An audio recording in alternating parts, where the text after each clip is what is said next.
Christine has been a strong advocate for those who have been affected within the Northern Territory judicial system. We have Debbie Kilroy, who's joined us from Brisbane. Welcome, Debbie. After her release from prison in 1992, Debbie Kilroy established Sisters Inside to fight for the human rights of incarcerated women and to address the gaps in services available to them and their children. Since then, Debbie has completed 4 tertiary degrees in social work, forensic mental health and law, and was the first and only former prisoner to be admitted as a legal practitioner in Queensland. As the Chief Executive Officer of Sisters Inside, Debbie works at the coalface of human rights activism, and her eloquent advocacy to highlight the overrepresentation of women, particularly Aboriginal women and girls in Australia's prisons, has earned her many accolades. She has spearheaded a long list of groundbreaking programs which have broken the cycle of imprisonment. Debbie has overcome her own personal obstacles to rebuild a life that is lived in service to others, and she works long and hard to improve the circumstance of the powerless, the voiceless, and the disadvantaged. Debbie opened her own legal practice that sits alongside Sisters Inside in 2013. The law firm is a criminal defence practice that advocates for the human and legal rights for people charged with criminal offences. Debbie was awarded the Order of Australia in 2003 for her tireless work with criminalised and imprisoned women and girls in Australian Human Rights Award in 2004. In 2013, Debbie was awarded as the Churchill Fellow for the Winston Churchill Memorial Trust of Australia, and in 2016 celebrated as the Australian of the Year finalist. We have Russell Goldflam. Russell Goldflam has lived in Alice Springs since 1981, when Yami Lester, the director of the Institute for Aboriginal Development, offered him a job and opened his eyes. Russell stayed at IAD for over a decade, training interpreters, helping to establish Australia's first Aboriginal interpreter service, and along the way becoming a peace and social justice activist. After leaving IAD, he trained as a lawyer and has spent the last 20 years with Legal Aid. He will shortly step down after 6 years as the president of the Criminal Lawyers Association of the Northern Territory. Russell is a White Ribbon ambassador, a member of the Northern Territory Law Reform Committee, and an outspoken advocate for criminal justice and alcohol policy reform. To the annoyance of some, he was invited to the Royal Commission into the Detention and Protection of Children in the Northern Territory to give expert evidence. He also collects teaspoons, writes limericks, and has his very own band, Rustley and the Infidels. Okay, I've got 2 more speakers to announce. So Benedict Stevens, sorry I didn't introduce you before, I'll do my introduction now. Benedict Stevens is a local Arrernte man from Mparntwe and also a traditional owner. And we went through the pronunciation earlier and I'll give it my best shot. Where Tatui. Sorry. And we're very lucky that Amelia Turner, or Amelia Nawaria. You're doing okay. Thank you. Has come to join us as MC last minute, so thank you very much for that, Amelia. So this is our panel. Please make them feel welcome.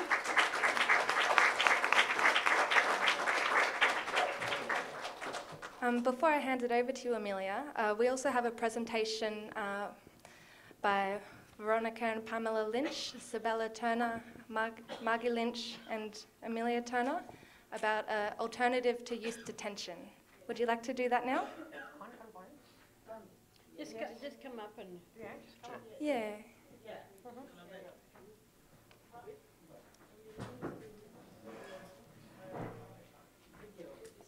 Shirley can come too.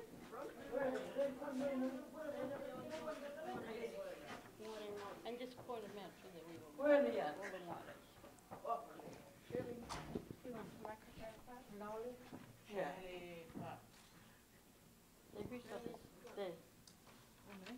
Right here. Where about? You'll read them, will you? Or...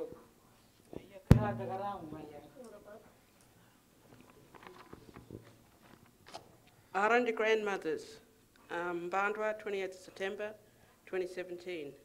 As Pembergattese, we are passionate about our cultural responsibility.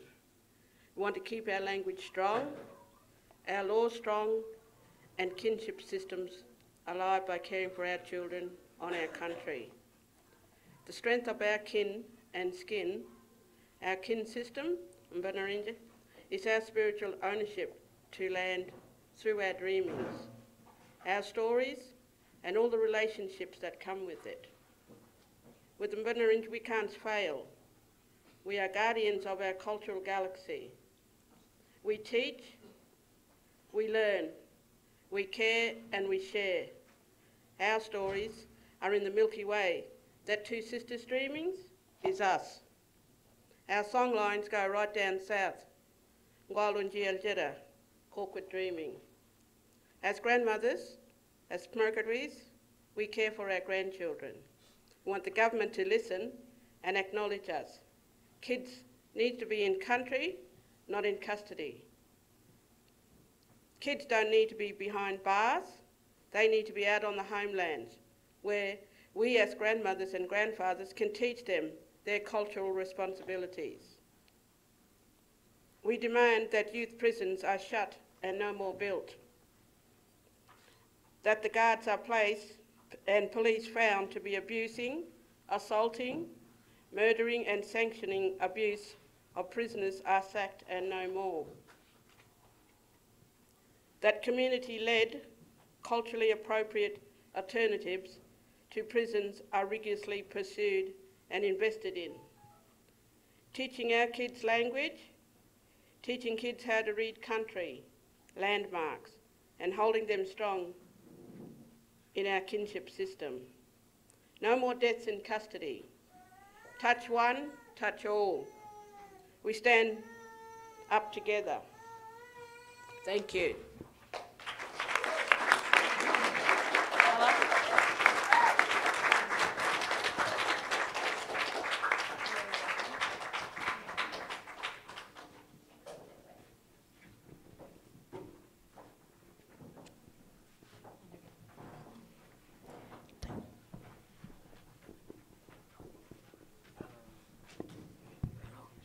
Thank you for that, ladies, and that is really true, what is being said and what has been read out today.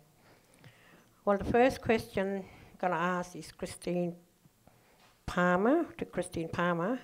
How are the children honoured and valued in their society? I've got to be realistic and not beat around the bush on anything tonight. Education starts at home. For we as Aboriginal people are culturally equipped, like my sister said, with strong traditional law of our own system that do not change. So education is passed down from our elders through us as parents to our children, and from my children to my grandchildren. In our kinship, my children are these mob's grandchildren as well.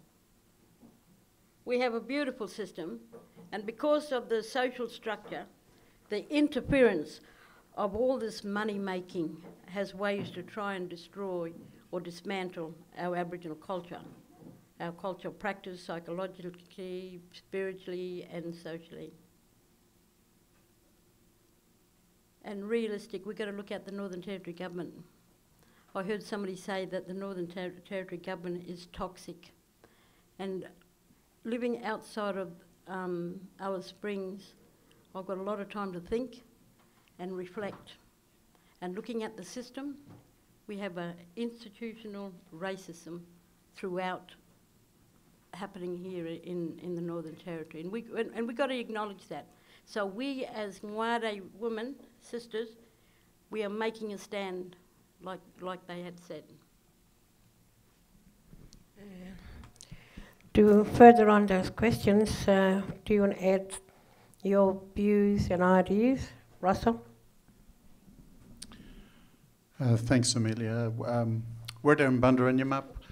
Word especially to the Turners, the Lynches, Stevens, Palmers, and hello to everybody else. It's great to see so many people come out to talk about this difficult but important subject. Thinking about how children are honoured and valued in our society, and what the other half of the question is, what contradictions do we see in youth justice practices according to those values? I think the way that we honour and value children in our society is weird.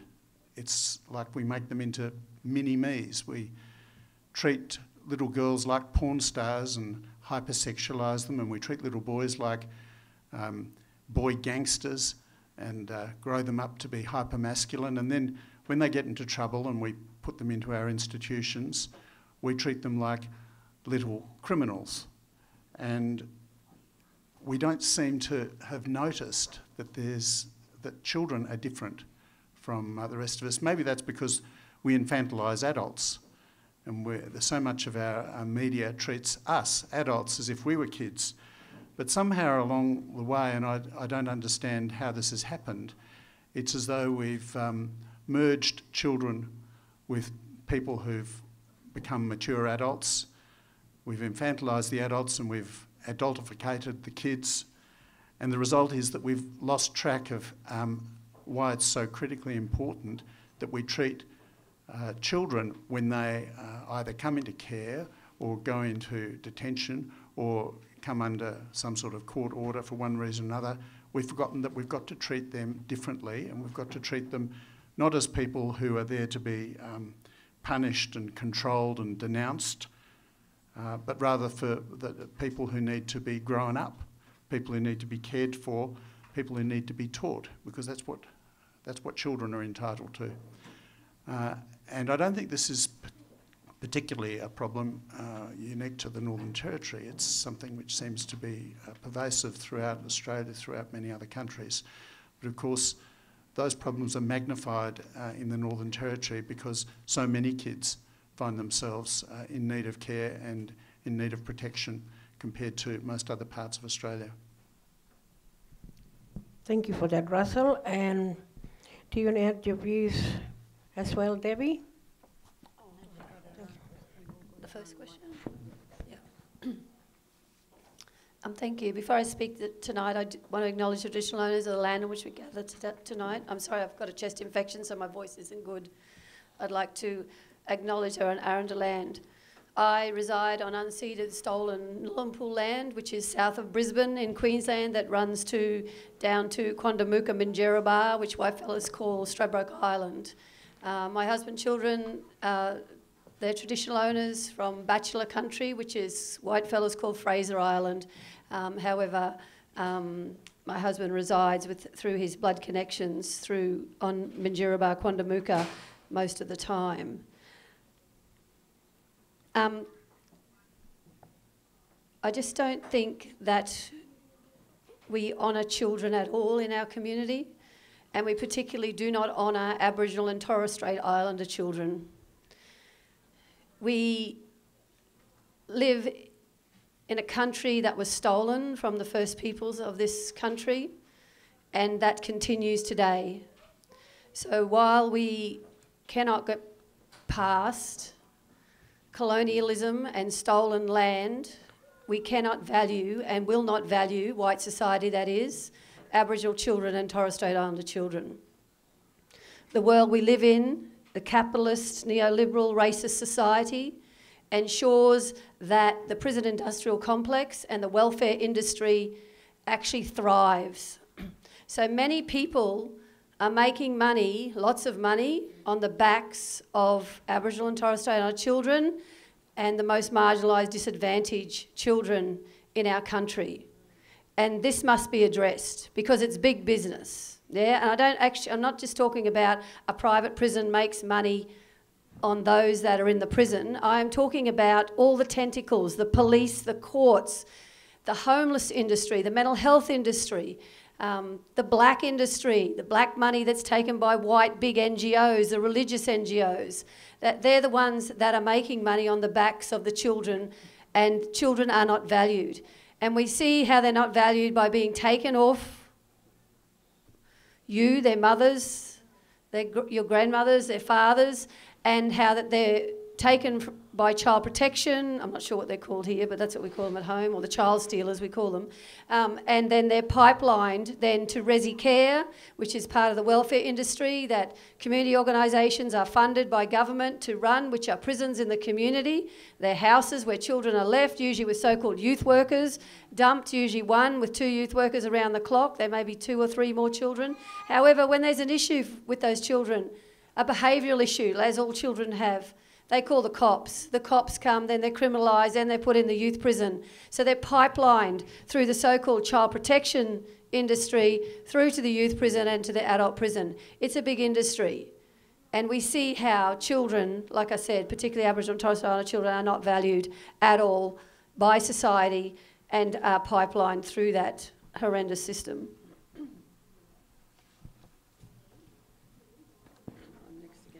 Oh, thank you for that. Said and saying it. It's really good to understand you. Like we know, all our children are sacred. They've always been sacred to us, you know. Doesn't matter who you are. If you're an alcoholic, if you're a drug addict, in our society, you know, all our kids are sacred. And I would like to pass another one. If Benedict want to say anything about children, how they value. What about?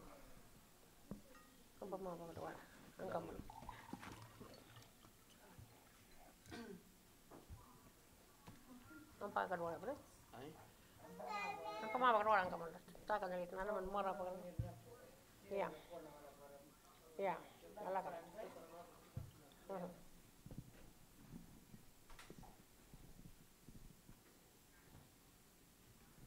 Yeah, we value our children. Yeah. Kids, pretty hard. Yeah. Kids need growing up. They need to learn more with us first. You know, if they do go into prison, how will they learn a cultural way? They'll probably lost their language as well. I reckon we should just keep them out, plus close this so-called detention center and say, look, the kids here, they won't learn there. They rather the parents to learn them the cultural way, the proper way, the way our ancestors used to be. I reckon that's about it. Because I reckon most of my answers have already been answered. The questions been already been answered by these guys here. Thanks for that, brother, and it's really great to hear that, you know, because, like you said, most of our kids have always been in prison. I know a lot of families that kids have just grown up in the prison, you know, and they don't know how to behave when they come out because they lost all that being locked up, you know. Start thinking about the things that they haven't done when they were old enough to be with their grandmothers, grandfathers, and aunties and uncles and families. The next question I'm going to ask is to Debbie. Do prisons reduce crime? Do they make our communities safer? And what do prisons serve? So there's 3 parts. So it's no, and sorry. No, prisons don't reduce crime, and actually the crime rate in the country is actually going down, but our imprisonment rate is going up, and the two have nothing to do with each other at all. And we all know in this room that prisons do not make communities safe. They make communities very unsafe because they rip apart families. Prisons are violent environments. Prisons are the perpetrators of murder, of rape, of violence. That's what they do, and that's what happens in a prison. And if we expect people to be in a prison and to have that type of violence perpetrated against them, then we know that then their health will be worse, their mental health will be worse, their physical health will be worse, and they will be angry when they're released. So they don't create safety. Like I said before, they serve a purpose to dispose of the most marginalised and disadvantaged people in our communities. Those people that can be seen in society by white fellas, by the white privileged dominant culture, the throwaway people, being Aboriginal and Torres Strait Islander people, being poor people, being marginalised people, being women who have been horrifically abused, children who've been in care. These are the children that society and people don't want in their neighbourhoods. So prisons are used as a dumping ground to get rid of social issues, but they don't actually get rid of social issues, they get rid of human beings. The social issues are still there. And so the industry will continue to thrive if we allow it to continue to thrive. That's why we have to abolish prisons. We have to imagine our communities, our country, our world without prisons. So imagining abolition, and then how do we get there? And reform is not the answer. We have to stop talking about reform strategies. Reforms actually net widen. We cannot tinker around the edge or inside the prison system or provide a program inside the prison system to fix up the problem. The problem is stolen land of this country. The problem is poverty, what capitalism has created, and then all the flow-out effects of that. Mental health, drug addiction, hopelessness. You know, we have suicide, deaths in custody. These are the problems. These are the diversions that government turns and capitalism turns our gaze away from, where we've actually got to come back and make a stance to governments and those in power to give the land back to the traditional owners, the rightful owners of this country, and to address poverty. We live in a very rich country and can actually stop poverty overnight. You know, there was like 106,000 people homeless last year, and of them, 92% of them, out of them were children. 1 in 5 were children under 9 that were homeless. Like, that is horrendous. You know, and what is government doing about that? What is the community doing about that? Nothing, because it's big business and we allow the big business to keep going. Who do prisons serve? As I said, the prison industrial complex and the welfare industry. That's who it serves. Thank you for that really good views on prison and communities and safer place. And I'd like to give it to Christine. She's going to add some views on about prison. Thank you. Like I said, being outside of Alice Springs, I've got a lot of time to think and reflect on this community. Been in this community since I was born.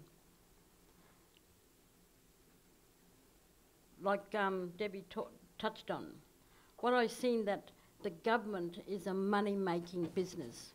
It's a money-making business. And our mob, we contribute to them by blocking them up through art, through a lot of stuff that we see in Alice Springs. We need to shake this community. But when you look at it, social media are the only ones that's putting out what's happening in our Aboriginal community all around Australia. When you ask the Aboriginal kid, no matter where they are, where they come from, first thing saying, you know, that, well, all they say is, the police always chase us. They chase us. What for? Because we're Aboriginal. And it's not only us that's saying it, it's all over Australia. And so in their mindset, you know, we know that it's a racism attitude for everybody. But one of the things that I looked at, I had a meeting with Mick Dodson and Bill Fogarty. I went there. I'm going back home. I said, is there anything that I can, talk about or whatever? But one thing that was interesting when Mick Dodson was saying was that it cost a large amount of money to keep our kids in there. $500 or a day, or I don't know. Russell might be able to give me more. So $500 a day, but over the years, 400 and more something, well, I don't know my maths of them, but I can hand it over to Russell in a minute. And the money that's spent there, the government is paying them to mistreat our children you know? They're mistreating our children. And we as grandmothers have to this group here, we have to start going forward, because we got to shut down this money-making business that the judicial system or the government, like Debbie had said, you know, and that really makes you think about Alice Springs. You know, you look in Alice Springs and you see all the money making that's happening here, and we're allowing it. Aboriginal people are allowing it to happen. To get them broke, we've got to start picking up and looking after our children. We need to take care of our grandchildren ourselves. Okay. Thanks a lot, Christine. I think you're right, because being a grandmother and parents as well, and an aunt, got to think about what you're saying, and it's really quite true. So I'll just hand the mic over and see what Russell have to add on to that. Well, it is the case that crime's not going down, but in recent years our imprisonment rates have gone through the roof. We've got almost 6 times the rate of imprisonment of the rest of the country here in the Northern Territory. From 2005, our imprisonment numbers doubled over the ensuing 10 years. For reasons that nobody quite claims to understand, over the last 12 months or so, the increase seems to have stopped, and the numbers have stayed about the same. So it's possible that we're turning a corner. Certainly the increase of it doubling every 10 years, that trend seems to have been turned around, although it's not yet clear whether we're actually going to be able to reduce prison numbers without substantial reform. I mean, I shouldn't be happy about this because it's still an appalling state of affairs, but nevertheless, there is a glimmer of hope. And just speaking more broadly, there's so much panic in our community about the avalanche of crime and how we're all at any moment about to be attacked and murdered. The fact is that over the last 100 years in Australia, the murder rate has stayed the same. We've changed our response to serious crime a lot. We used to hang people. Now we only make them die in jail rather than in the courtyard of the jail. But the fact is that crime rates, generally speaking, are the same now as they were a century ago. Having said all of that, I don't agree with Debbie that we must abolish our jails, and that's for personal reasons, really. As a criminal lawyer, my job is to represent people who commit crimes, obviously. And so because of that, I've had the difficult responsibility, but in some ways a privilege over the years, of acting for people who've done the most unspeakably horrible things that you can imagine, and things you possibly can't imagine, including people who the courts have ordered must never be released. I agree with what the court did in those cases. And there are people in this room who've lost family members as a result of horrific homicidal acts that have been perpetrated against them. And when you are touched by profoundly by these ghastly, tragic, horrible things, that can take the edge off your desire to simply close down prisons. And what are we going to do? Return to capital punishment and hang them? I certainly don't agree with capital punishment. So I can't agree with the move that we should abolish prisons, although I completely agree that prisons have become dumping grounds for all the people, or thousands and thousands of people around Australia who suffer from various disabilities or cognitive difficulties, or have been allowed to fall by the wayside and should certainly not be in jail. But there are a small group of people who are extremely dangerous, and there are a small group of people who must be punished, in my view. There are 3 reasons that are given for by the lawyers, I'm a lawyer, and the judges and the criminologists for locking people away. and having laws that require that. Of course, we've got mandatory sentencing here in the Northern Territory, which I've been campaigning against for over 20 years. And the first reason that's given is that if we impose serious punishments, then that deters other people from doing the same sort of thing. It discourages people from committing crime if they know they're going to have to go to jail for a long time. Well, there have been many, many studies done around the world, both in Australia and the United States and all over Europe and in other countries as well, as to whether or not deterrence is effective, whether or not increasing penalties does result in crime going down. And every study that I've read, and I've read a lot, say deterrence does not affect the crime rate. Putting penalties up does not discourage people from committing crimes. The principle of deterrence is a myth. The second reason that's given why it's necessary to lock people up, in a way I agree with.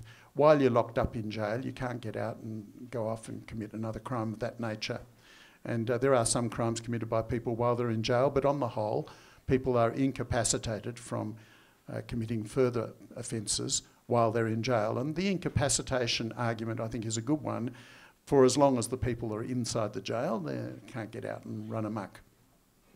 I think that it's clear that while people are in jail, those particular people for that particular period can't easily commit offences.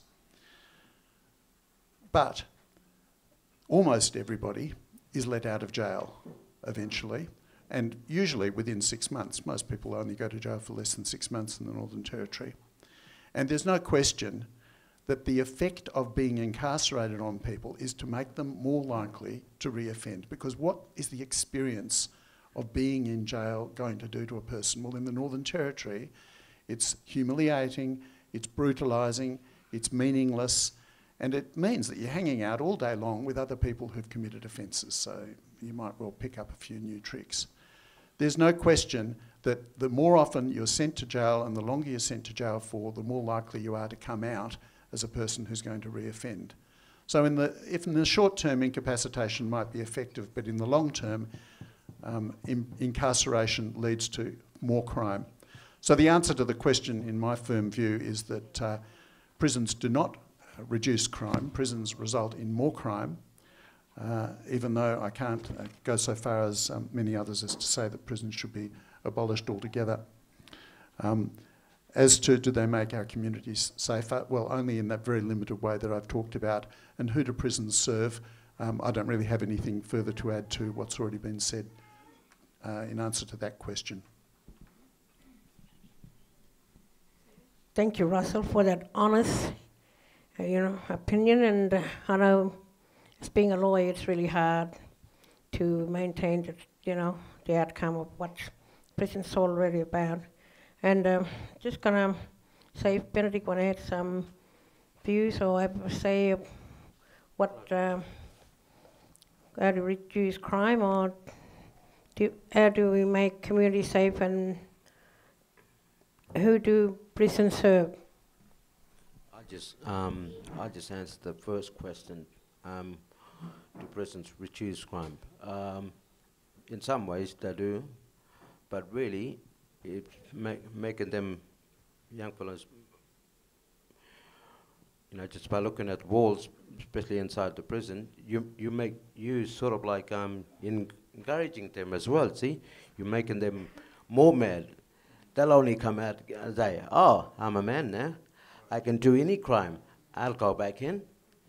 I don't think prison's not doing in some ways doing a good job, really. That's my point of view. Yeah. Thank you for that. And Christine, just going to touch a little bit about that again. Yeah, about do they make our community safer? And when you ask about making our community safer, I want to answer as an Aboriginal woman and as a grandmother. And from my experience, the community doesn't make it safe for us. It doesn't make it safe for us. We as Aboriginal people, every day we go out, there's racism, there's systemic bias, there's stereotyping and abuse by white people in this community. and not all of them. You know, we have our white non-Indigenous people that support us, and it's not fair. The treat us with fairness that every human being should be treated. Our human rights is violated every day. But we as adults, we have to, we lived through that. We went through the assimilation, the integration. We saw our old people, and my mother, who walked and worked over at the hospital here for 18 years standing on her feet. I saw the strength that she had. So I took it on board, and I taught my kids how to be strong. Education starts at home, like I said, but when our kids step out on the streets, everybody in this town anyway, they violate our human rights, and they talk about, do we make our community safer? We teach our kids through our kinship, like my sisters have already said. It's hidden. White people, and I'm not a racist person, but we have to look at reality. It's hidden and has become a norm. We've got to change that. We've got to change that. And we as Aboriginal people have to make serious changes, and that's what we're going to do. Education starts at home, for we as Aboriginal people are culturally equipped with strong traditional law, and our system do not change. You know, next year we might have CLP in power, we might have new laws, but the laws are changed on the treatment of our people, of our children. Our children are provoked on the street by the police.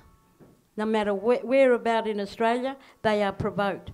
And they say, come here, you little black sea. Come here, little black sea. This has happened. And this is nothing new. And when the kids don't stop to answer that fella, the policeman, they'll keep walking. And then the police will race over there and say, didn't you hear me, you little black sea? I called you. And this particular grandson said, well, my name's not a black sea. My parents named me Andrew. You know what I mean? So how can we, I'm getting that sign wrapping up. So I'll stop there. But we're going to start looking at it realistically. This community is not safe. We teach our kids, and we teach our kids our culture, our law through our grandparents. And we have a beautiful system, and because of the social structure, the interference of this money-making way tries to destroy or dismantle our Aboriginal cultural practices, psychologically, spiritually, socially and economically. You just have to look around in this town. Come on, let's be realistic. Let's see what they're doing to our kids. We do our best within our home, like education starts at home. And once they're on the street, every man and his dog mistreat our children. I think the next question I'm going to ask Debbie is fairly bit related to what Christine was saying. Is how do structures of racism, patriarchy, and colonisation inform the prison system? And how can we move towards dismantling those structures? Sure. I suppose we know that Australia was established on the myth of terra nullius, the destruction of Aboriginal and Torres Strait Islander peoples, and the belief that our First Nations people would die out. So if we understand invasion as a structure, then colonial law represents the bedrock, the foundation, which is about racism, patriarchy and colonisation. So we must dismantle those structures. And my view is the only way is that we work towards abolition. We must work towards the abolition of the prison industrial complex. As an abolitionist and abolitionists, those of us around the world, we know, and we don't say that people who are violent should be allowed to be in the community. We are saying that prisons are violent and cause more violence, and perpetrate violence, and they are the problem. So we look at decarceration strategies. So how do we keep people out of prison in the first instance? And as I spoke about before, we address stolen land of this country. We address poverty in this country. We address homelessness. We address all those social issues. And then the majority of people, children particularly, would not be removed from their families. They would be at home with their mothers, their fathers, you know, their extended family, whoever it is, and cared for and be supported in that environment. Because if they're not removed, then they're not pipelined into resi care and into youth prisons and to adult prisons, because that's the actual pipeline pathway that we have in this country. So we've got to think about decarceration strategies. How do we keep children out of those systems, any carceral structured system? I'm not just talking about a prison there. Youth child protection is a carceral structure. It removes children, it locks children up, it keeps them away from their mothers, their grandmothers, their family, their community. It's about the carceral structures. And yes, I'm a criminal defence lawyer too, and I represent a lot of people as well. And can I say, no one just commits a crime out of left field. There's a backstory for everyone. And the prison rate, particularly for women, Aboriginal women, is the fastest growing group in our prison system in this country. Aboriginal women and Torres Strait Islander women are the ones that are being targeted now. And the way that they're being targeted is because of the white feminists that advocated many years ago, decades ago, to stop violence against women and children. And of course, we don't want anyone to be victims of violence, women or children. So what happens is governments across all jurisdictions in this country and parliaments have legislated laws, domestic and family violence laws, but they're degendered laws. So what happens is then the police enforce the law, and how they're now enforcing that law is they're going into homes, they're putting domestic violence orders on the woman, maybe the man sometimes, maybe both, and if there's another incident, they come back and now they're arresting the woman for the contravention of the domestic violence protection order and putting her on bail with bail conditions that are mirroring the domestic violence conditions. And then if there's another incident, the police are back and arresting her and she's in prison. In Townsville Women's Prison, north of Queensland, the state that I come from, 20% of Aboriginal women in that prison are in there for breaches of domestic violence orders. When you ask women what has happened, and let's face it, the law is infected by white, pale, stale, old males. They ask the question of the woman, the Aboriginal woman in the watch house, who sometimes doesn't even speak English as first language, and not appropriate for her to speak to a white man. They say, "Did you hit Billy?" So Mary might just nod yes, because she may have. But what we got to ask Mary is not that and plead her guilty in a court so she gets sentenced. We ask Mary, I ask Mary and other lawyers who don't just ask a simplistic question from the police material, tell me about Billy. And she will tell me all about Billy and all the violence that was perpetrated against her and her children, and will raise every defence in the criminal code. And then we run trials, jury trials, and we win those jury trials so that the charges are dropped and that she's found not guilty, so she's free to leave the prison without conviction. That's the work that the lawyers must do, is attack the system and not just tick and be part of the status quo. So we must decarcerate.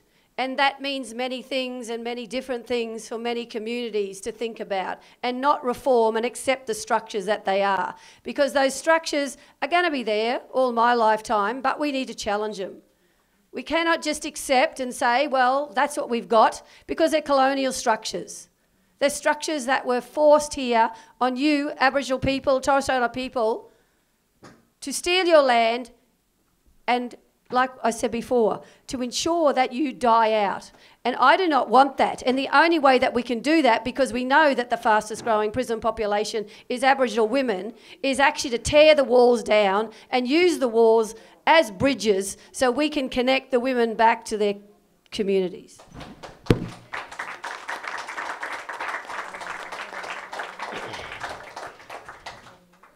Very well said, Deborah. And I'm just going to ask Russell to add a bit more on, or a bit detail on what Debbie said.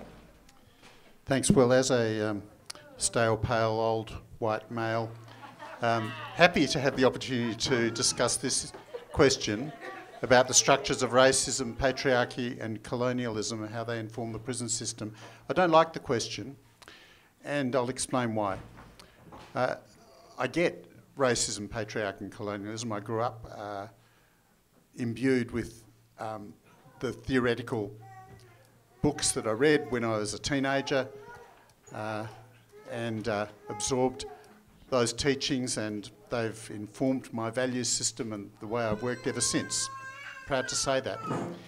But one of the themes that I've spoken a lot about over the last couple of years has been the danger and toxicity of demonising children in the Northern Territory. It was a terrific hobby of the previous government's leaders. At every opportunity they'd get up and demonise children, usually Aboriginal children.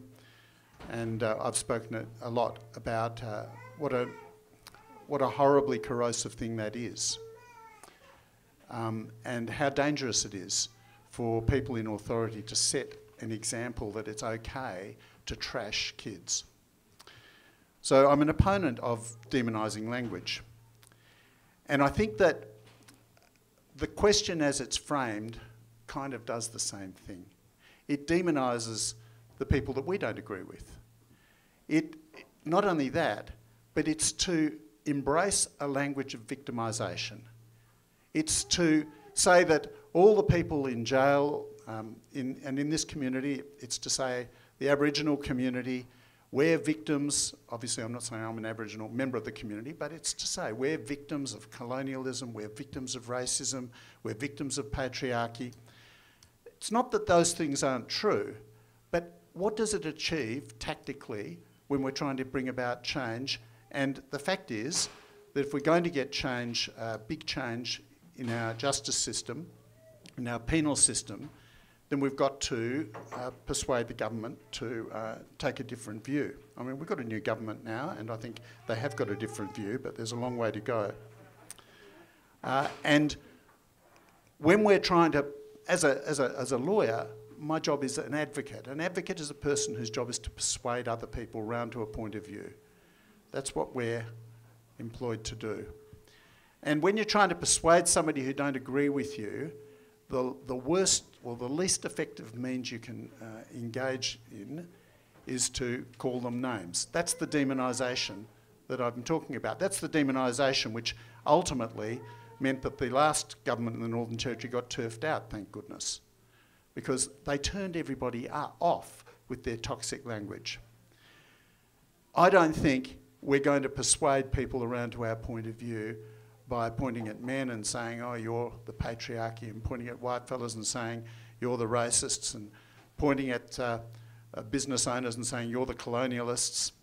That sort of language will alienate the people, the very people that we need to persuade round to our point of view. We've got to stop pissing outside the tent, and we've got to make ourselves the sort of people who are invited into the tent so we can be part of the process of getting things changed. So, yes, the structures of racism, patriarchy and colonialism, as has been eloquently explained by Debbie, are profoundly important to understanding why we are living in a society which hyper-incarcerates our population. But is that the way to effectively talk about getting the system changed? I don't think so. Thank you, Russell, for your really wide opinion, and it's good to hear it from a lawyer that's always been, very supportive about who the people really is in the community. I think, from my point of view, that Russell tries best to make sure our young fellas are out of jail or our families, and it's just really good. Thank you, Russell. And I'd like to give Christine Palmer to add some views on.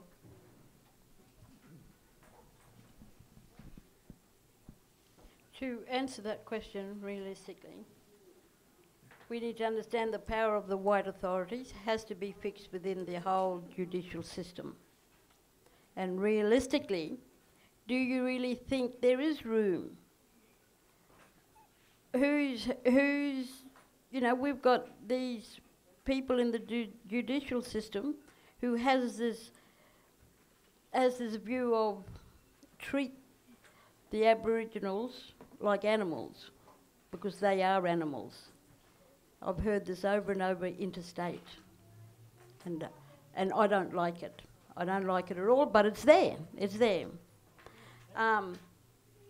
But who's you know, we can't go and ask all the parole officers, judges, magistrate, prosecutors, juries.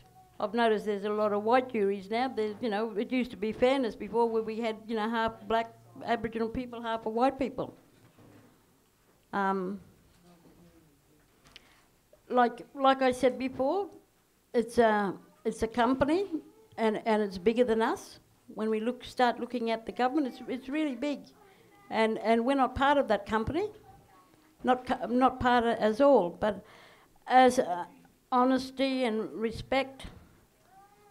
And what I like to see is that they start looking at us. Don't paint us with the same brush, you know. I was looking at, like, you know, when people working, you know, they have this ego system. You know, people have this ego. You know, I work for parole officer, I work for the police or whatever. How can we change that? We have no hope in changing them, because they're on an ego trip. But we as an Aboriginal people, as sisters, as Ngwade people, we've got to start looking after our kids our way. And we can do that. And one of the things is that we don't go to government funding, because they will keep us in their system.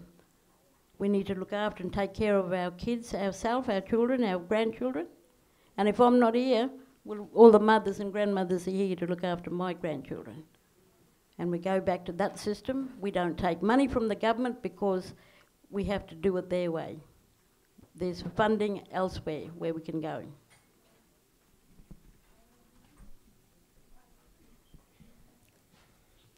Do you want to add some more on to that, Deb? No? No. Thanks a lot. And I'll just pass it on. Okay? No. So what's our time frame? Sorry about that. Good. All right then. This last question I'm going to ask is Russell. What is the most common crime related to youth in Australia today? And how can we successfully support and rehabilitate young people who get into trouble and are having a hard time? Well, in the Northern Territory at least, the most common offence that gets prosecuted against young people is probably the offence of breaching bail. And there's a very simple remedy for that offence, and that is to abolish it. The Bail Act should be changed, and I'm one of many people who've been advocating for this for a long time, by repealing the offence of breaching bail, particularly for young people. It's absurd. If you're on bail and you don't turn up to court, or you breach the bail in some way, then the police can arrest you. But as well as that, we've got this ridiculous situation where you're charged with a new offence. And we have kids in our practice at Legal Aid who were originally charged with something like stealing from a shop or something, and they end up with 27 charges, 26 of which are breaching bail. And they can't get out of the system. And every time this happens, the police are less likely to grant them bail. A lot of well, not a lot, but some of those kids end up in custody for offences which originally would never have sent them to custody in the first place. So that's the most common offence in the youth justice system in our jurisdiction, I'm disgusted and embarrassed to say. But there's an easy fix for that, and I expect the government will, when they get round to it, introduce that particular fix, just get rid of it. The most common offences committed by children are property offences. Taking things, breaking into places, painting marks on walls, riding around in cars that they're not supposed to. Most children who get caught doing those sorts of things and get dealt with never do it again. Most children only go to court once and they learn their lesson, and there's no further reoffending.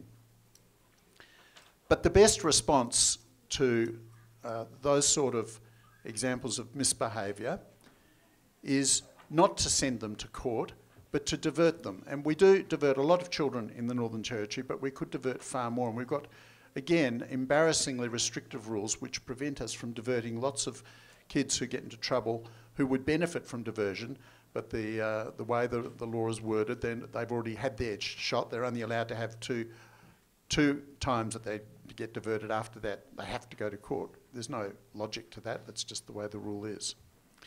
And if children are diverted, instead of going to court, they can be counselled, they can be cautioned, they can go to family conferences. Sometimes it's a good idea for them to sit down with the victim of their offence and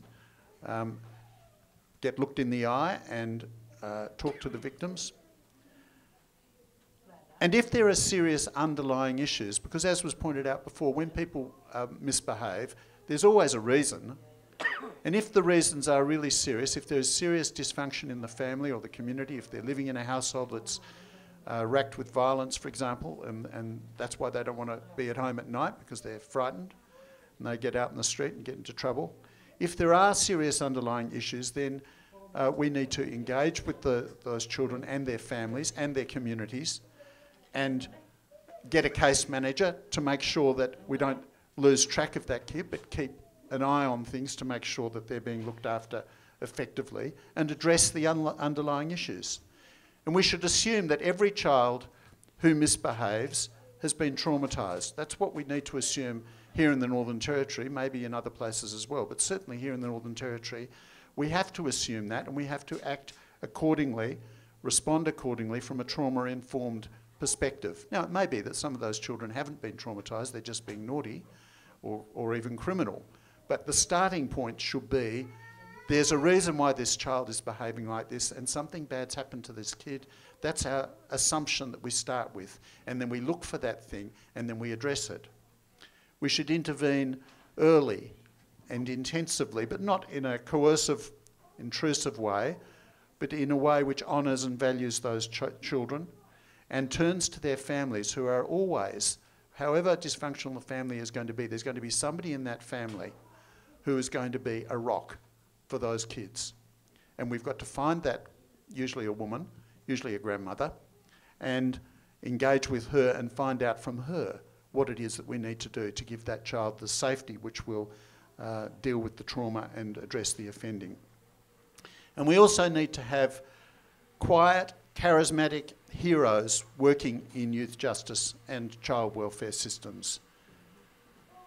People, and we have got some of those people here in Alice Springs who've been absolutely extraordinary, who've devoted their lives to looking after kids, caring for kids.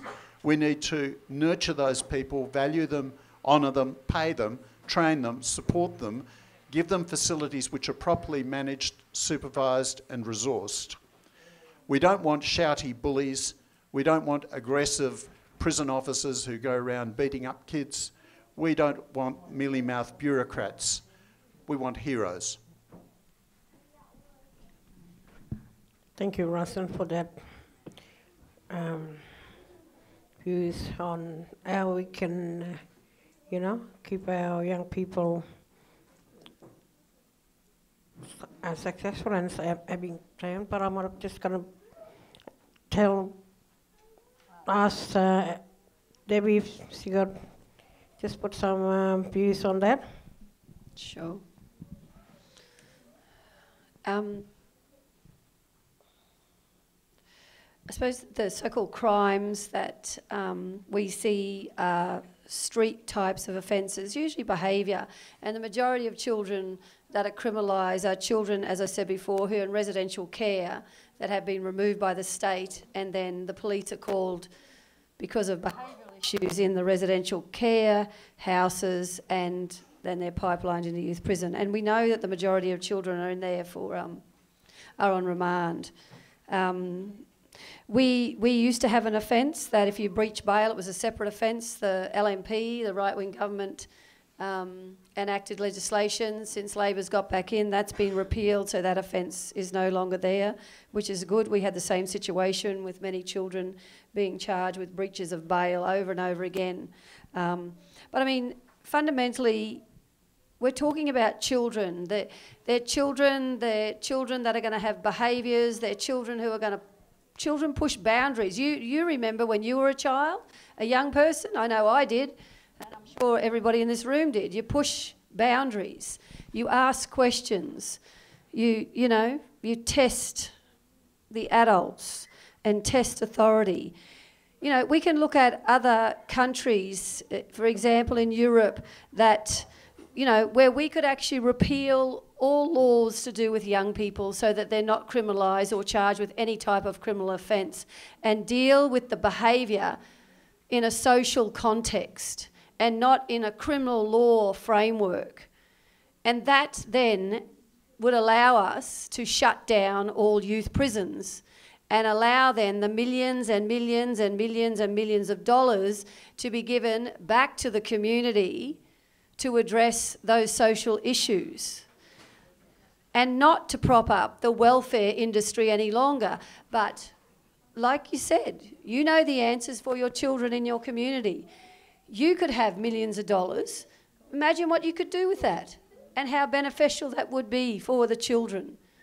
And not where others have the money and get paid jobs on the backs of the children and yourselves, but you actually have the millions of dollars and make the decisions for your children and your community. That's the answer. You know, let's stop beating around the bush, really. We're here to talk about shutting youth prisons down. If we're going to shut youth prisons down, we actually got to stop criminalising kids. That's the bottom line. There's no benefit in criminalising children. We know that. We have seen the violence. We've seen Don Dale. We've seen our own youth prisons. We've seen the youth prisons of Victoria, what they do to our children. They are children. Children. It's time to stop criminalising children and locking them up.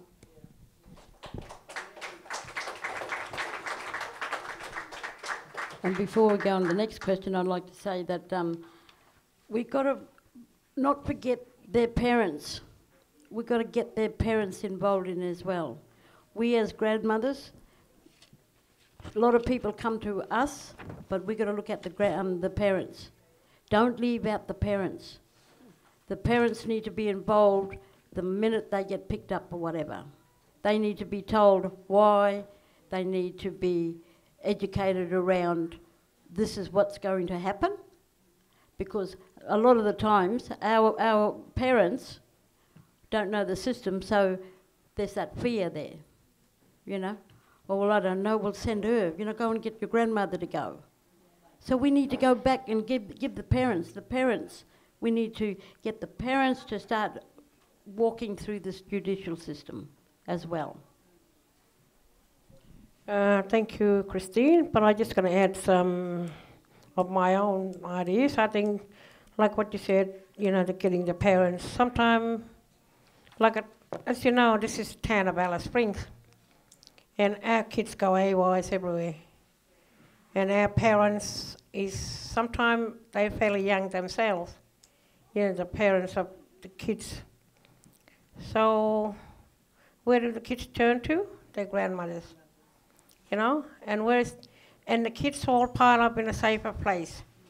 Like Russell said, there are some families who care for their kids, and the other kids just follow them around and find a safer place. And I quite agree with what Debbie said earlier on about kids in cares. There's a lot of our kids who is in care. And I see it down the street. Sometimes I feel disgusted and say, there's a trolley full of them, a non-Indigenous person pushing them and holding their hands. And I say, I feel really sorry because those kids are going to lose their culture. They're going to lose their language, and they're going to ask themselves, where do we stand? Are we going to stand on this side? Are we going to stand on our side, And I feel sometimes I'm disgusted by the way the society acts to all our kids. Sometimes I myself, I go middle of the night. You know, the police comes, pick me up. Mill, you got to come to the prison because your nephew or your, you know, got locked up. But those kids are only 13. They're only little 13, 12-year-olds get locked up for the night. They have to spend the night alone in this prison, in the lockup. That would happen a couple of days ago to my other 2 nephews, you know. And I was so disgusted. Why didn't they come and get an adult person? They must have been feeling alone or not really unsafe because you're scared, you know, about having, you know, the police watching you every minute. That's the way our kids been treated, and our kids have been feeling, you know, when they walk the streets, you are targeted, because there are a lot of targeted young kids. And, you know, in our streets, those ones who are targeted, the main ones, that goes to jail. But like I said, like Sister said, it's got to come from the parents. It's always been the parents. I mean, some families have, you know, we had great families brought up. We were brought up. All the other families, I mean, brought up great. But we've got to try to help the other families who, you know, English is 6 or 7 languages for them. Thank you.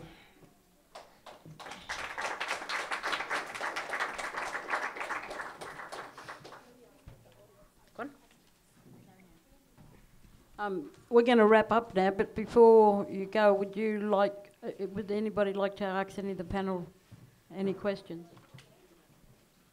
We've got a mic here that could be... I'll take this mic around. Anyone have any questions? I'll take the mic to you. Hello, young one, my name is Sabella Huarai. A question for anyone to answer on the floor is there other ways that the communication can get better, you know? The law mob, the police and the community? How can we work together? It looks like one-sided, you know, working with our youth. One-sided people. Why I'm talking is because there is no communication. My grandson was taken up to Darwin without no communication with me, and I found out 2 weeks later. That's terrible. You know, I was so worried, I was so angry, I was so upset. So how can we make a better communication in this community with the police and the First Nations people? Anyone have any answers to that? Well, I can tell you that's the Alice Springs Watch House trying to call me right now, probably because there's a kid in custody, so I'll have to go soon. And on that, there is going to be a service established so that every time an Indigenous person is arrested, the legal service will be automatically contacted in the Northern Territory. They've got that in New South Wales, and funding for it has been promised, and I understand that's going to be starting fairly soon. And as you can see, legal aid lawyers are available after hours to be rung up by watch houses. So there is some communication. But Sabella, you're absolutely right that there are families who are left completely bewildered as to what's happening. I mean, we've got the situation at the moment is it will get a bit better because at the moment all kids who are locked up are sent up to Darwin because they're rebuilding the detention centre here, which is not a good idea because we don't want a detention centre like the one that we've had. That's itself going to be a temporary measure, and I expect that after the Royal Commission, I assume the Royal Commission is going to recommend that we don't have big detention centres for children, but we have small places, some of them in on country, where kids can live more in a community setting, even if they are not allowed to be completely free. And that will mean that kids will be able to be closer to family and country. But that's still a long way off. That's at least 2 years away. And that's if we don't, find some other reason, some other excuse not to go ahead with that plan, which has been talked about for years. But I do think that the problem you've identified is a very serious one. I talked before about case management being important. To my mind, case management is a key to making sure that family is kept in contact with what's going on with their kids. But to other people, and they may be right for all I know, case management is another bureaucratic barrier which stops people from being in contact with their children. The other thing which is important for me personally is that we need to work even harder than we have been over the last 30 years to get interpreters working in the system.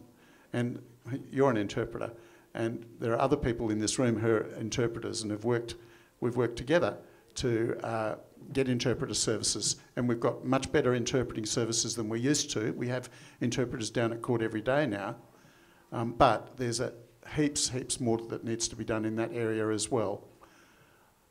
So, yeah, you've correctly identified the problem.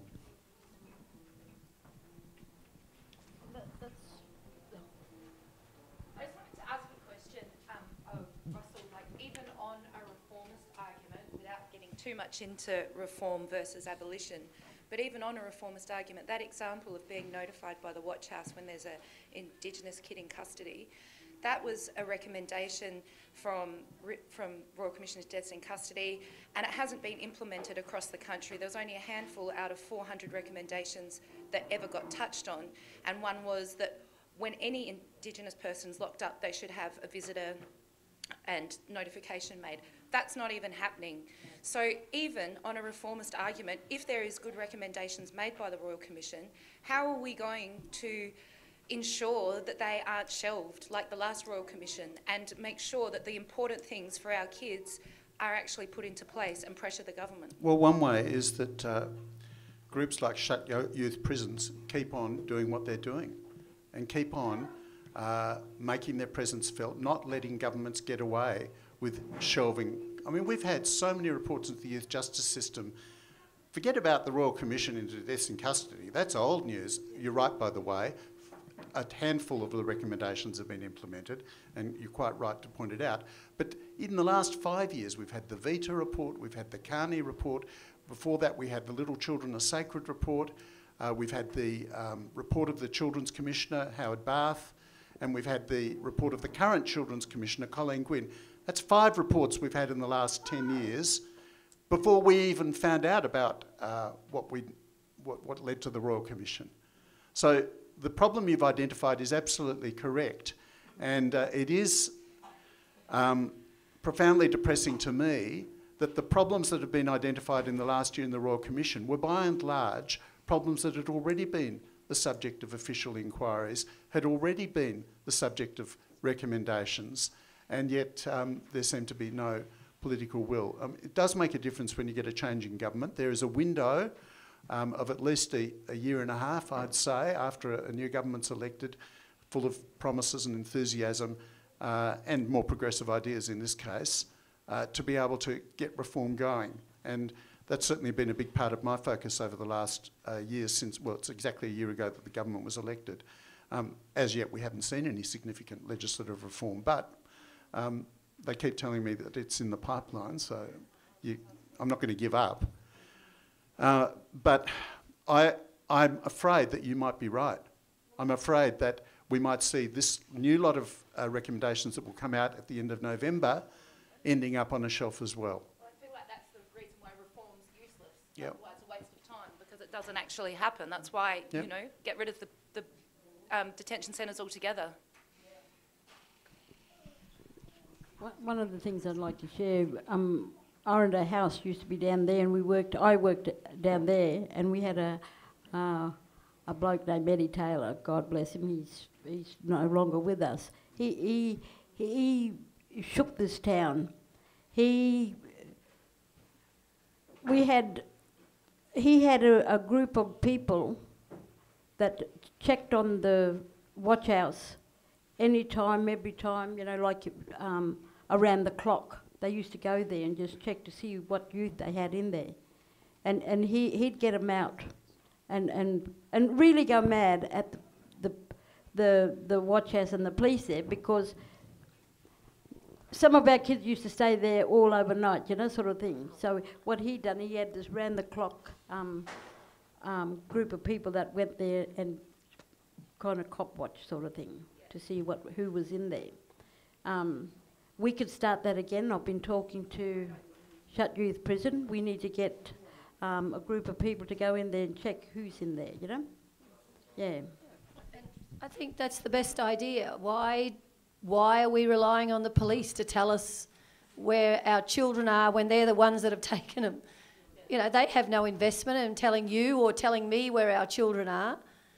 And so, yeah, I think we have to, like, the community drives the agenda. So, like that example that you just gave, that's fantastic. You know, get a group of people, have a roster, go to the watch house all the time, you know, so the cops are on notice instead of waiting for them to actually inform us. We actually make them accountable. That's what we do. The community makes the police accountable.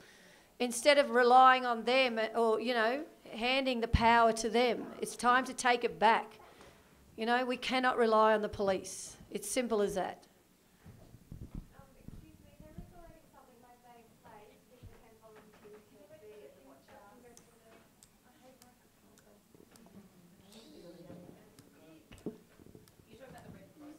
Yeah, Red Cross. Is it really? Yeah, it's only for when kids are getting interviewed. Right. It's not to just go and check that kids are in custody. Okay.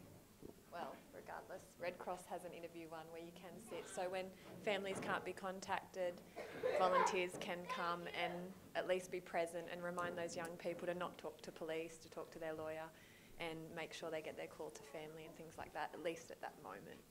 Yeah.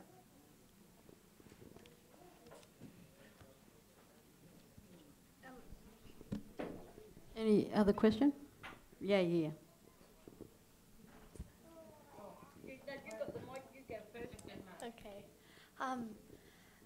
So a lot of us in the room are service providers of some sort in Murwillumbah, and I'm part of that complex. And I think I'd love to hear from the panel, what practical things can we do as individual workers within organizations, within systems?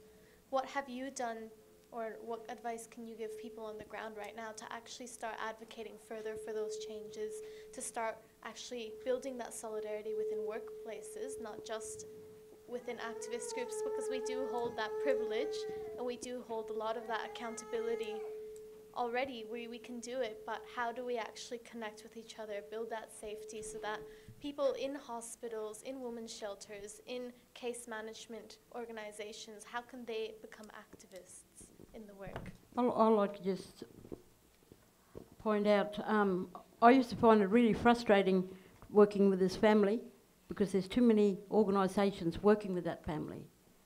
And it's really, really difficult for that person because this organisation is saying this to them, this is what you should be doing, then this organisation say, you got to do this, and our mob are all confused because there's too many organisations. The organisations here in town we need to look at what's in town. What are you doing? Our Aboriginal organisations, they're losing their plot on their vision and whatever because of all these other organisations. I could be wrong because I've been away for a little while.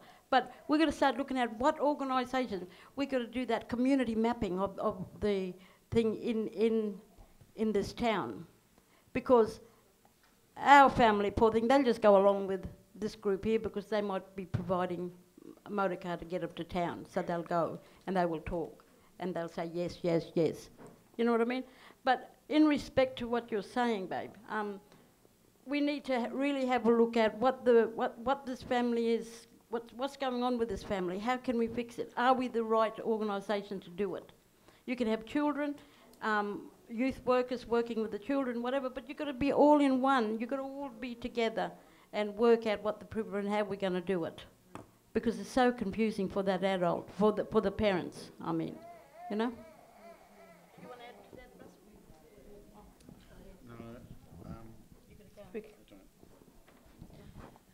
Russell? No, I agree. I suppose it's about asking yourself the question, it doesn't matter who you are, where you are, and whose interests are you acting at the end of the day or at the beginning of the day. If you're acting in the interests of your employer or, you know, or you're acting in the interest of yourself to get a paycheck, you need to be honest about that. Honesty is the best measure. I would rather deal with someone telling me that they're coming to work to take home a paycheck, to pay off their mortgage or whatever they're doing. They're really not interested in the outcome for the young person. Because if it's in your interest, you're not. Like, it's just that. And so if you're acting in whose interest, and the interest is the young person and the family, then what you do will be very different than if you're acting in your own interest or the interest of the NGO or, you know, the contract, the funding body, for example. So at Sisters Inside, in whose interest do we act is for the women and their children, and we have a clearly articulated value base, and we come from the strategic beginning of decarceration. So anything we do, it's about decarceration. So I'll give you an example. There was a young woman who had a little baby, and people were telling staff at Sisters Inside, some staff, that the baby was starving and being neglected. And that staff member came to me and we had long discussions because she was of the view to ring child safety. We have never rung child safety ever to intervene, and we never ring the police, okay? So what we talked about was, what do we do as abolitionists? What is the decarceration strategy that we undertake? And then it becomes very clear about our action. And our action was, we have a senior Indigenous practitioner, one of the elders, that actually works alongside with our organisation and our staff. So we asked Arnie Beverley, I rang the mother, who I know, and asked if we could come and see her and take her out for a cuppa and just touch base. She said, yeah, no worries, because I'd asked her that. So Arnie Beverley and one of the staff went and picked her up and the baby, and they went to the coffee shop and they had morning tea and a cuppa, and it allowed Arnie Beverley to see how the baby was, and he was fine. So what it was gossip. Most organisations would have just rung child safety and the police. We didn't do that because we don't rely on the state to intervene in women's lives because they actually cause more trauma. So it's about how do you think about decarceration and what is then the action. Not about, holy shit, this child's in danger, I'm going to take the gossip, I need to act. Because that's what usually happens. I need to act and do something, and I need to call the state in to intervene. And once the state intervenes, for God's sake, they fuck it up every time. They really do. You know, we've got to stop calling the state to solve our problems and look after each other. You know, the more we rely on the state, the more we're going to see in prison, the more children get removed, the more kids are in youth prison. We've actually got to stop relying on the state. It's simple as that.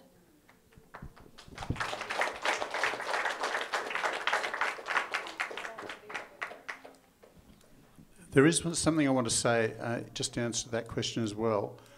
There are a lot of service providers in town, and many of the people who work for those service providers embrace the sort of values Debbie's talking about and are there for the clients and give their whole lives to that. And I've met scores and scores of people who are totally committed and passionate about changing things for the better. And that's the norm around here, which is great.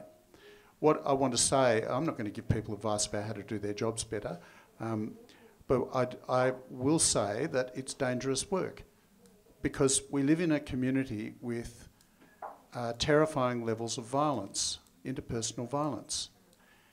And it rubs off on people who are working in service industries, whether it's doctors or nurses or social workers or teachers or youth workers or lawyers or whoever. It rubs off and it can be very damaging. So what I do say is that apart from everything else, make sure that you look after yourself so that you can continue to do this good work and don't allow yourself to be trapped in a vortex of being dangerously traumatised. And that involves talking to your colleagues and debriefing and having a life outside of work and maintaining that viewpoint of why you're here, not losing track of why you're doing what you're doing. But unfortunately, some of the people that I've known well and loved, I've seen broken by what they've been exposed to, and then they can't help anybody else, let alone themselves. So please look after yourselves.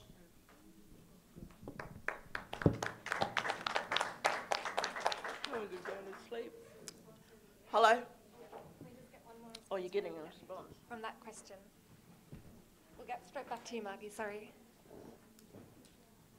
Thank you for that. I guess what I wanted to kind of tease out of that question is that in the industry that I'm part of, I don't see enough people speaking up against the injustice in their workplaces. I don't see enough strategies to really maneuver and find ways to pull community resources. That's not a topic that's spoken about.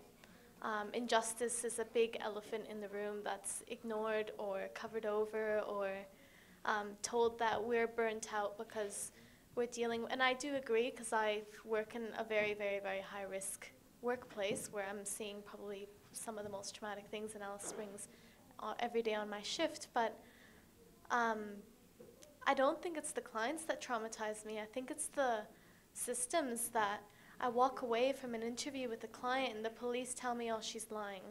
That's what burns me out. That's what hurts me. And that's the things that make it difficult for me to go to work in the morning. It's not the clients that I'm about to see. It's that, oh my God, I'm going to have to deal with this person. It's seeing police officers do nothing about Indigenous people being assaulted, pushed in front of the courthouses, and yet you go to work the next day and they're there interviewing one of your clients. That's the sort of stuff that's really hard to see, and I think there's such an unspoken net of what's called safety because we want to move ourselves into positions that we can help more, but then we're not, it's very individualistic. It's not the culture of this land. The culture of this land is unity and connection, and yet we're still coming in from this colonizer perspective that I need to keep myself safe, where there's enough safety across colleagues, across teams, across external organizations where we keep each other safe. And yeah, that's, I mean, it's a huge question, and I don't expect anyone to answer that in such a short amount of time, but I'd like to just put it out there that I have seen it as something that's been missing for me, and yeah, any hope and solidarity that can be brought to that would just be amazing. Thank you. Thank you. We just got one more question, then I think that's it.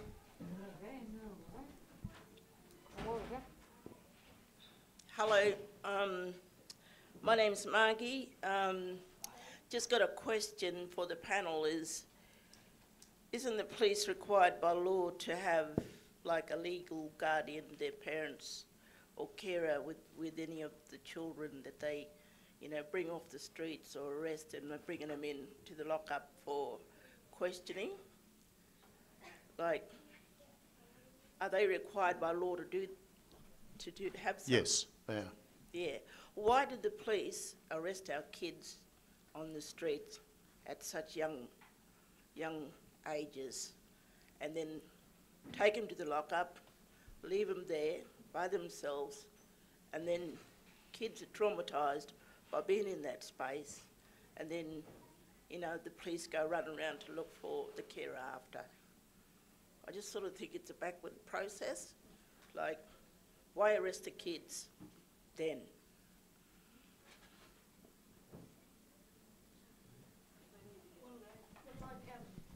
Like that grandson I was talking about, when the policeman asked him, hey, you little black seed, come here, that story.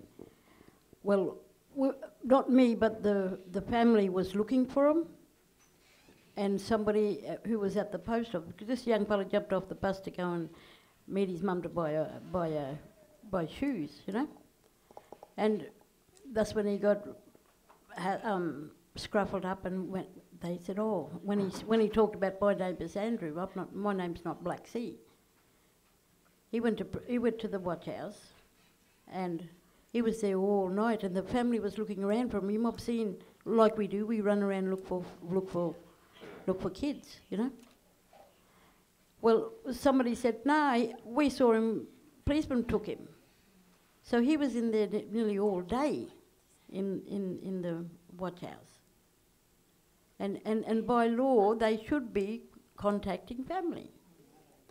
But then again, we got to start looking at how we got to change our mindset as well on things. We got to educate our kids. We got to educate our children, and everything about. Is there a thing, Russell? Is there a Can I ask a question? Is there like when parents go to the courthouse or the police? Is there something, the steps that they should be taking? Like for parents, they use these words about kids going to. A lot of jargons are said throughout kid getting arrested and that. Sometimes they don't give us answers straight away. They let us go. I'm not going to sit here and make excuses for the police, and I'm no, not a spokesperson for the police. I can't answer Margie's question. I don't know why the police, when they see a kid on the street in the middle of the night, don't find out where the kid lives and take the kid home. I don't know. Well, it's a good question. I wish I did know.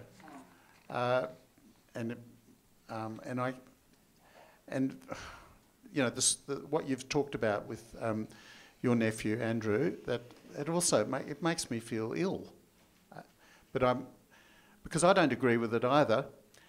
The law says that detention and apprehension are supposed to be a last resort for a child. You only do it if you've got no alternative, but obviously that's not the reality in this town. One of the other things that we haven't talked about but we could have, and is also important in this, is that in the Northern Territory, children as young as 10 can be prosecuted for criminal offences. That's wrong, and it should be, the age of criminal responsibility should be increased, as it is throughout Europe. The age of criminal responsibility varies between 12 and 15, roughly.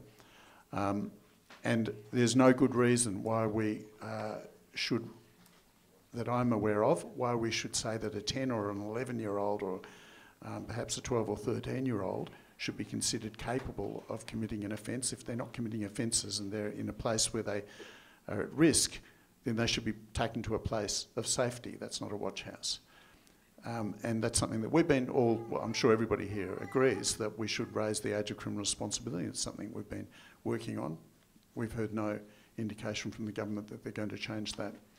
As for what parents should do with police, well, of course, if you think that your kid might have been taken by police, then ring the police station and politely but firmly ask to speak to the person in charge of the watch house and explain who you are and ask them to tell you whether your child's in detention at the watch house, and then go there and ask for the child to be released. And if necessary, call legal aid, even if it is after hours. There's no rule book because not everybody plays by the rules. So there's anything written where they can go and pick up a little...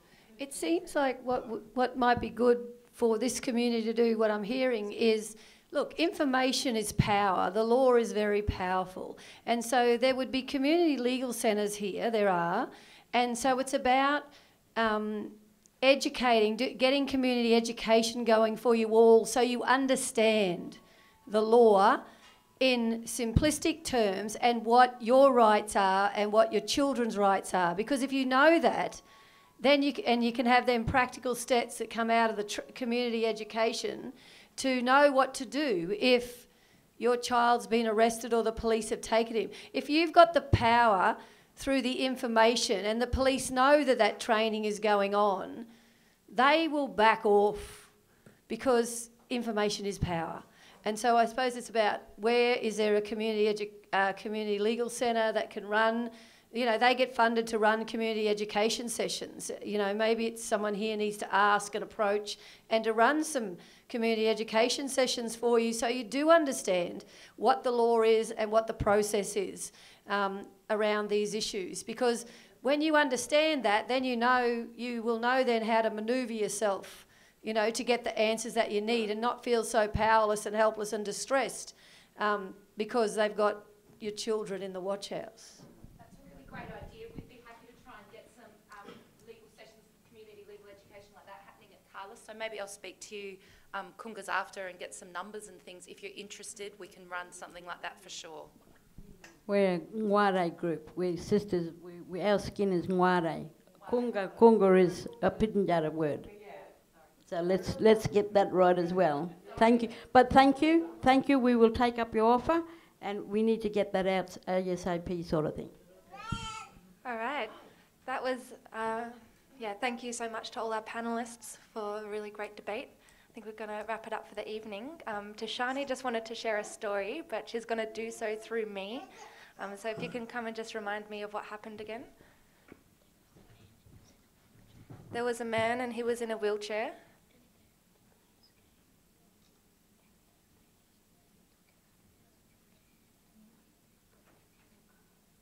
And the police came and approached a man at the wheelchair. This is at the hospital across the road just before this panel started. They dragged him out of his wheelchair and chucked him into the back of the paddy wagon.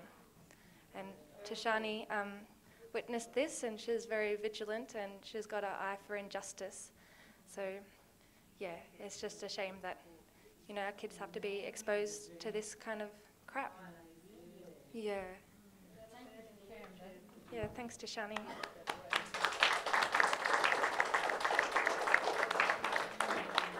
Russell, is that your domain to ring up the watch house and see whether that's to this man? I'm going to the watch house now. You could check, So Because did they leave his wheelchair over there, or did they take the wheelchair?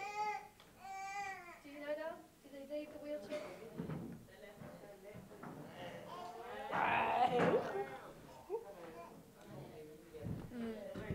That's it, everybody. Thank you so much for coming, and thanks again to our panellists who've done.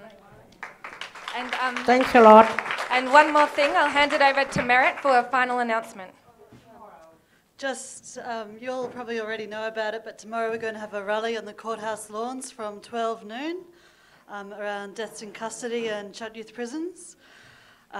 These beautiful, grandmothers have been working with me all day, talking to media in Melbourne, in Adelaide, in Brisbane, and here at Karma Radio.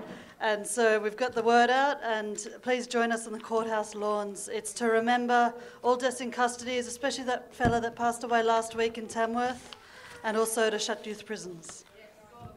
12 noon, courthouse lawns. And also it's accompanied by global actions. So at the same time, there'll be actions in Berlin, Vancouver, Texas, London, and then also nationally in Adelaide, Melbourne and Sydney. So we're going to make some noise tomorrow.